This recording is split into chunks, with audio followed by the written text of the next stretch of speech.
Luego de presentarle los principales temas a tratar a lo largo de la presente emisión, pasamos con Mario y la entrevista del día.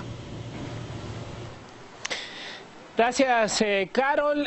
Iniciamos esta entrevista hablando acerca de que los hermanos Valdés Pais salieron la madrugada de este sábado luego de pagar una fianza de 1 millón de quetzales. Un caso que en los últimos 2 años ellos han permanecido en el cuartel de Matamoros recluidos. La CICIG y el MP los vinculan con el caso Rosenberg. Pero ¿qué ha pasado en todo esto? Nos acompaña acá en el estudio Marco Antonio Canteo. Él es abogado y experto en temas legales y jurídicos. Buen día, Marco Antonio. Buenos días, muchas gracias por la invitación. Bueno, queda la gran duda, ¿qué pasa en todo esto? Hay quienes sostienen la tesis que los hermanos Valdés Pais estuvieron guardando prisión, pues ya a destiempo, preventiva, que no se les daba la oportunidad de presentarse a juez competente. El MP dice que no.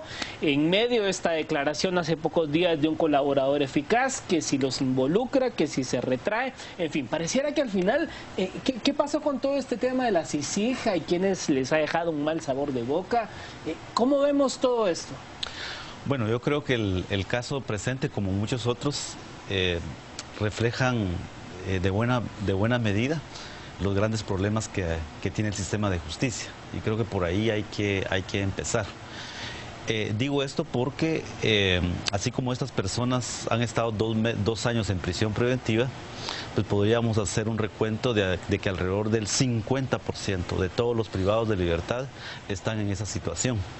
Entonces, vuelvo a insistir, 50% de todos los privados de libertad, que son como 20.000 presos en todas las cárceles del país, alrededor del 50% están lo que se le llaman sufriendo una pena anticipada, ¿sí?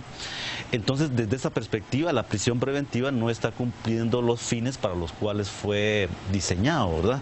Que es un mecanismo de último recurso, que es un mecanismo de precaución, digamos, para evitar que la persona se fugue o que pueda obstaculizar la averiguación de la verdad. Y ya cuando una prisión preventiva excede de los límites constitucionales, hablo de este y todos los casos, pues evidentemente estamos en una situación en donde el sistema de justicia tiene grandes falencias en tramitar ágilmente los procesos, en dar certeza jurídica sobre la utilización de las medidas precautorias, porque son medidas precautorias, no son penas anticipadas. Y vuelvo a insistir, ¿verdad?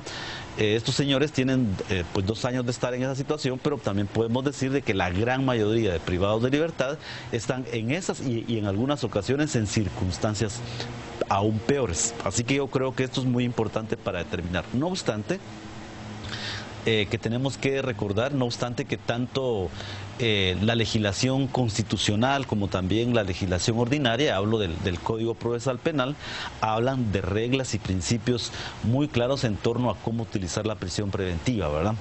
Desafortunadamente, también podemos plantear, ¿verdad?, de que muchas veces las decisiones que toman tanto los fiscales como los jueces en las audiencias públicas no necesariamente es alrededor de estos principios que son valiosos para poder utilizar adecuadamente la prisión preventiva, sino muchas veces se hace en base al clamor social, en base a la demanda social de mayor seguridad.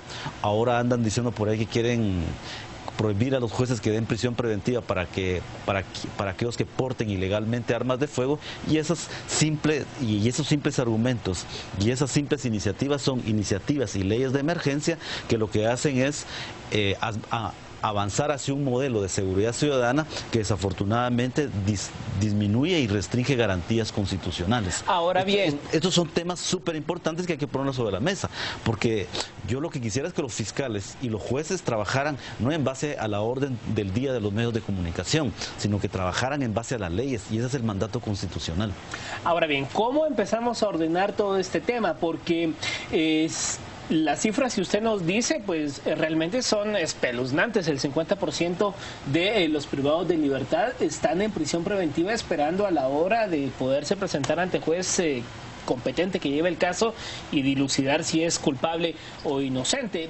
¿Esto por qué pasa? Pasa por mayor presupuesto al organismo judicial pasa por jueces o juzgados que tengan más personal. O sea, ¿por qué pasa este tema? Porque imagínese usted, el caso de los hermanos Valdés Pais pudiese ser pues tan solo uno de los tantos como usted menciona, y por supuesto que toda persona lo que le interesa es demostrar si es sus pruebas de descargo a la hora de enfrentar alguna acusación del Ministerio Público. Pero ¿cómo podemos solucionar esto? ¿Es cuestión de pasa por mayores recursos a la OJ o es realmente voluntad y que ordenen ahí el asunto?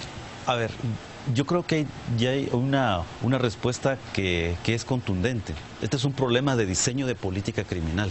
Y cuando hablamos de política criminal estamos hablando de 5 grandes ejes, que estos ejes tienen que estar plenamente articulados, plenamente diseñados, plenamente coordinados y con los suficientes recursos y la voluntad política, ¿verdad? Estos 5 elementos de la política criminal son el poder penal, que es el poder que tiene el Estado de definir qué es delito, qué penas voy a establecer y qué medidas de precaución voy a diseñar, y eso se hace mediante las leyes correspondientes. Después viene la política de persecución penal a cargo del Ministerio Público, la política de investigación criminal a cargo de la policía, la política judicial a cargo de los jueces y por último la política penitenciaria. Todos estos elementos tienen que estar plenamente concatenados, pero desde el momento que un legislador prohíbe al juez que dicte prisión preventiva en casos concretos por demandas de seguridad ciudadana, desde ahí empezamos mal, ¿verdad? Desde el momento en que la policía le pone el trabajo a los jueces y a los fiscales y no al revés, desde que detenemos para investigar y no investigamos para detener, ahí empiezan los problemas serios. Y otra situación concreta es justamente de que el sistema de justicia todavía no es capaz de poder agilizar la gran cantidad de procesos que tiene, porque hay más demanda de casos que capacidad operativa de los tribunales de justicia y del Ministerio Público para procesar toda esa gran cantidad. Eso tiene que ver con diseños de gestión judicial, diseños de gestión administrativa para agilizar los procesos. O sea, no es posible que una prisión preventiva tarde 3, 4 años y las personas estén esperando juicio, que es lo que pasa justamente en estos casos. Y le voy a plantear una situación real. Si los jueces, digamos, porque también hay jueces muy importantes que hacen su trabajo, si los jueces no depuraran la gran cantidad de casos que le lleva la policía y el Ministerio Público, esta cifra de prisión preventiva sería mucho más alta.